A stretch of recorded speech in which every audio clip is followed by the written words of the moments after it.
32,438টি শূন্যপদে কর্মী নিয়োগ করছে পশ্চিম রেলওয়ে কর্তৃপক্ষ।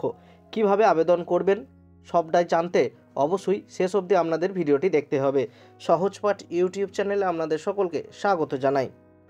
পদের নাম পশ্চিম রেলওয়ে কর্তৃপক্ষের তরফে প্রকাশিত পদটির নাম হলো সহকারী পদ। শূন্য পদের সংখ্যা সহকারী পদে সব মিলিয়ে মোট 32,438 জন কর্মী নিয়োগ হবে। যোগ্যতা কী লাগছে, শিক্ষাগত যোগ্যতা ও বয়স সীমার সম্পর্কে অফিসিয়াল বিজ্ঞপ্তিতে বিস্তারিত উল্লেখ করা হয়েছে। আগ্রহীরা বিজ্ঞপ্তিটি ডাউনলোড করে দেখে নিতে পারবেন।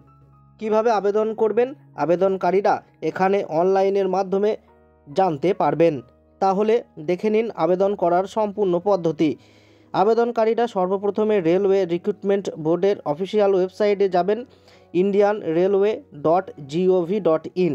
তারপর অ্যাপ্লাই নাও বাটনে ক্লিক করে অ্যাপ্লিকেশন ফর্মের পেজে গিয়ে নির্দেশাবলী মেনে অনলাইনের মাধ্যমে ফর্ম ফিল আপ করবেন এবং দরকারি নথিগুলি স্ক্যান করে সাইজ অনুযায়ী আপলোড করবেন।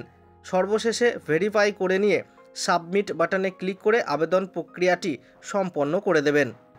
আবেদন মূল্য কী রয়েছে, এখানে সকল ক্যাটাগরির প্রার্থীরা সম্পূর্ণ বিনামূল্যে আবেদন করতে পারবেন। আবেদনের শেষ তারিখ কত, এখানে অনলাইনের মাধ্যমে আবেদন শুরু হয়েছে 20শে ডিসেম্বর 2024 তারিখে এবং শেষ হবে 30শে জানুয়ারি 2025 তারিখে। নিয়োগ পদ্ধতি কী রয়েছে, আবেদনকারীদের এখানে লিখিত পরীক্ষা এবং ইন্টারভিউয়ের মাধ্যমে চাকরির নিয়োগ করা হবে।